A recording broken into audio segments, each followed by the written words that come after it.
Last week, MPs heard that more than 19,000 Ukrainian children have been taken. The debate was led by the Labour MP for Paisley and Renfrewshire South, Joanna Baxter. Today's debate isn't just about numbers, it's about the stories of the children, like Kira and Margarita. Margarita was 10 months old when she was taken from a children's home in Kherson, a baby. She couldn't walk, she couldn't talk, but she was already a target of the Russian regime. She was taken to Moscow under the excuse of needing medical care, which she did not need. She ended up in the arms of a senior Russian politician and close ally of President Putin. He adopted her. He changed her name to Marina, changed her birthplace to a Russian city, registered her as his daughter. That baby girl, just months old, had her whole identity rewritten, erased. Legally Russian now, the truth buried. Well, Joanna Baxter is with me now. Joanna, that's quite emotional to listen to. You can hear as well in your voice. You're getting emotional too there. Yes, well, it's difficult not to be moved by this plight, and it struck me to my core when I learned about it when I was in Ukraine in February this year, and it struck me also that it was a war crime playing out in real time that people were not talking about. And so I wanted to make sure on my return that I turned up the volume on it, so that people couldn't ever say that they weren't aware it was happening, and that we did everything we could to try to reunite these children with their families. How is it actually happening, Joanna? What did you learn?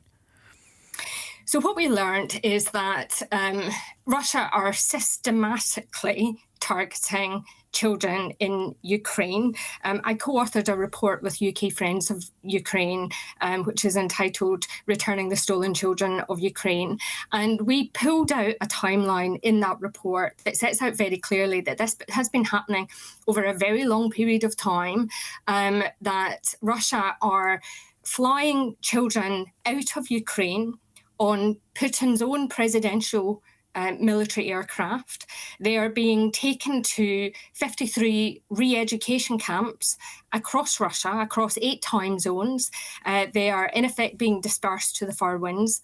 Their identities are being erased. They are being given different dates of birth and different names, and then put on Russian adoption websites so that they can be adopted by Russian families. And some of the children are sent to these re-education camps where they are prevented from learning about their own identity, their nationality and their culture, and are instead taught drone warfare. And when they're old enough, they're then conscripted into the Russian youth military to fight against their own country. It is absolutely shocking and heartbreaking. What about their families in Ukraine? They don't know what's happened to them. And some of those families are coerced into handing their children over. These families are particularly in the occupied territories. They're told that they would go to summer camps, but then they don't return.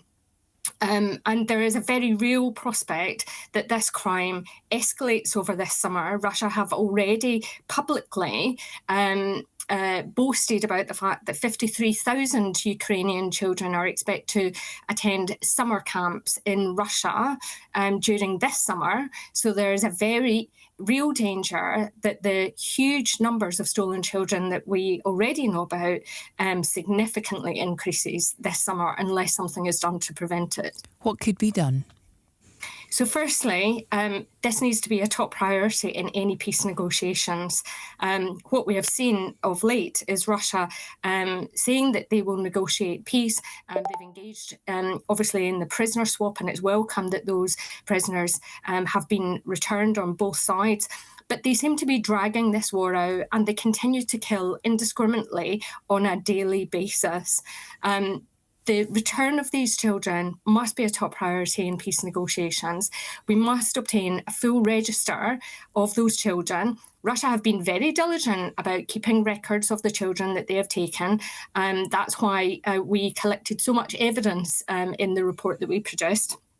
We need to establish a framework for their safe return. We need, as a country, to expand our intelligence sharing around this, and we need to expand our sanctions. So we need to bring our sanctions of individuals involved in this crime into line with those that have been sanctioned by the US and the EU. And we need to further explore whether this crime meets the legal definition of a genocide under international law. Why do you think we aren't hearing that much about this? You're obviously raising this now, and there certainly have been reports previously, but as you see, you would imagine that we would have heard a lot more about it than we have. I'm really not sure, because it is a war crime under international legal humanitarian law. It is a war crime. There are already international arrest warrants out for President Putin and the Russian Children's Minister, Maria Lvova-Belova, on the basis of those arrest warrants are for the illegal deportation of Ukrainian children. So it does exist. Why it's not been headlining news is beyond me.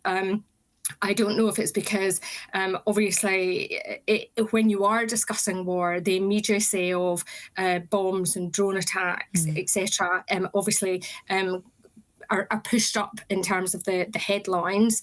But this is systematic. It's going under the radar. It needs to be exposed and it needs to be stopped. Joanna Baxter, thank you for your time this morning.